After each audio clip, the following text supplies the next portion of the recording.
Terry Hutchens graduated from the Indiana University School of Journalism in May of 1989.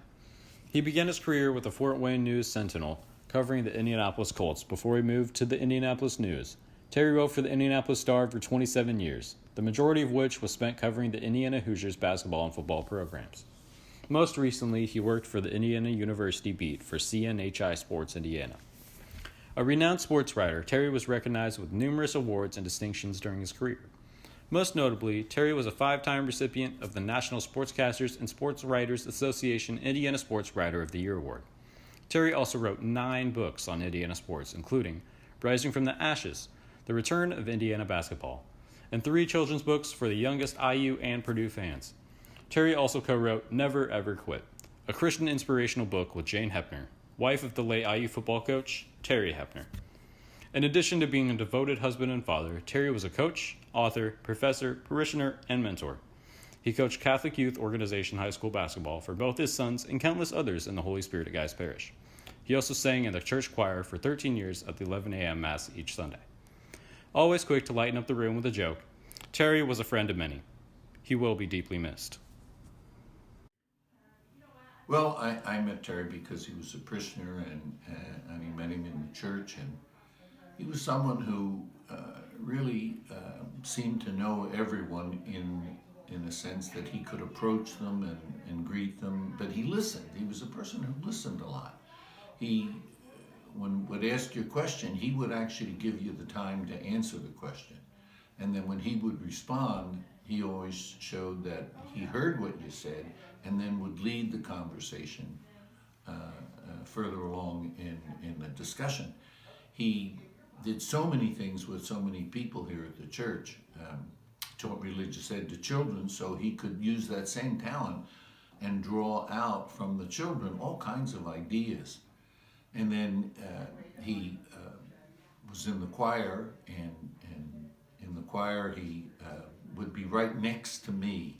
Where the priest sat, he would be right next to me, and lots of times during the Mass he would make comments to me, and because he was a huge Hoosier backer and I was a Boilermaker, lots of times during the Mass the comments would have something to do with sports, depending on who won and who lost, but I have to admit that I do payback too, so that sometimes I'd initiate the exchange.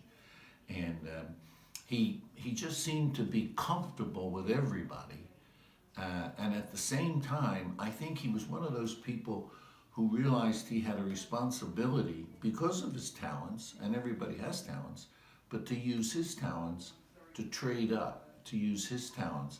He, I think, saw sports as an integral part of a balanced life, that people would engage in team sports because we were collective people, we were gregarious, we were supposed to be with other people. Those that really know Terry, Terry's one of those where sometimes you just you don't know how to read him.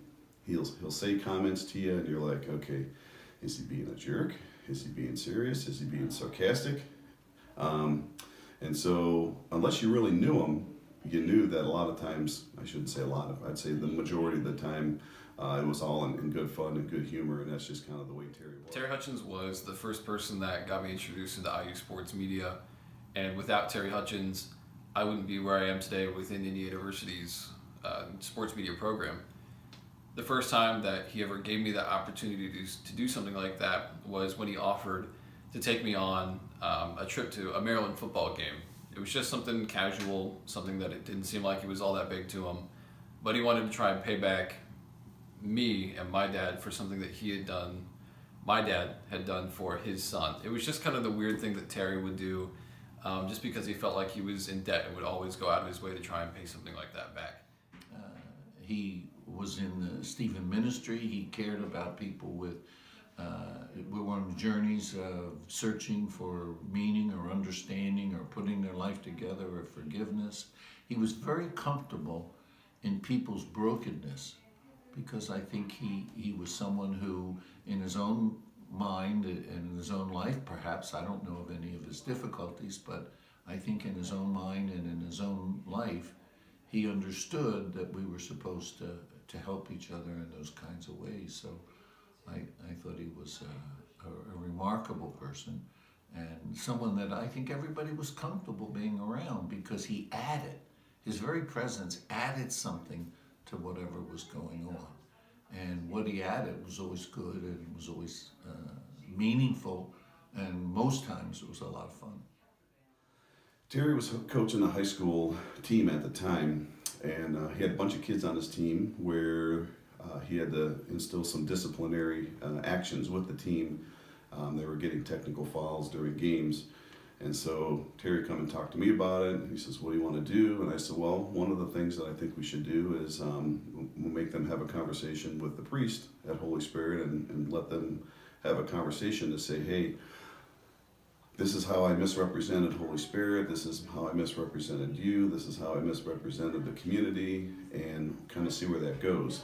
Not many high school kids want to go in front of a priest and have a conversation like that. So that pretty much nipped that situation in the bud right there. And the funny part about it was, Terry told me, and he goes, you know what? And I took it to the next level, Marty. I said that we're also going to run 5 suicides if you get a technical. And so I'm like, well, suicides, kids can care less about running the suicides, which is nothing but a tag up. It's just a term in basketball for running from the free throw line to the half court line to the free throw line and then full court back and forth. And so Terry said, I'm gonna instill that, and I also told them that if I get a technical, that I would be the one that would be doing the running as well, and have that conversation just to kind of hold that accountability to a higher standard with them. So once I heard that, I'm like, okay, this is a perfect example of how I can get him back. And this was a couple years after that situation that he had with me that he got me going. So Terry's hosting that high school tournament at Holy Spirit, and I got with one of the referees ahead of time, and I said, I want you to give Terry a technical during this game. And then Terry looked at me, or the referee looked at me, and he goes, you want me to give him a technical? And I said, yeah, I want you to give him a technical.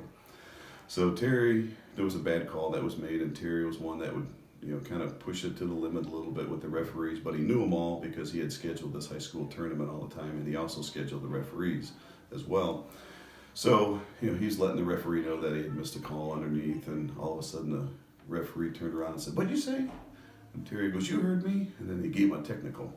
And then Terry went absolutely bonkers. I didn't even deserve that technical. I need to earn that technical if I'm going to get a technical, blah, blah, blah, blah, blah. So we went on and on and on and on. And so all of a sudden the referee looks at me, and he wasn't expecting that type of reaction. So he kept telling Terry, you need to sit down. Otherwise, if I give you a second technical, I'm going to have to kick you out of here. And then Terry looks at me because I was actually doing the score clock at the time. And I didn't even deserve that technical. This is crazy, Marty. And, he's letting me have it, and his face is red. And, if you know Terry, he's got the disheveled hair at the same time, and his hair is all over the place. And he's getting ready to do a Bobby Knight and throw a chair across it. And I'm like, you just need to sit down, Terry. You just need to relax. Well, he does the technical, gets the technical. He does go have a conversation with Father Phil at the time. And then he also ended up running 5 suicides in front of his team, all the boys on his team. And so somewhere along, I know there's video out from the boys from him running those 5 technicals, but unfortunately, I never did get a chance to tell Terry that I had set that technical up on him to do all of that, to kind of prove a point back to him that, hey, what comes around, goes around, comes around.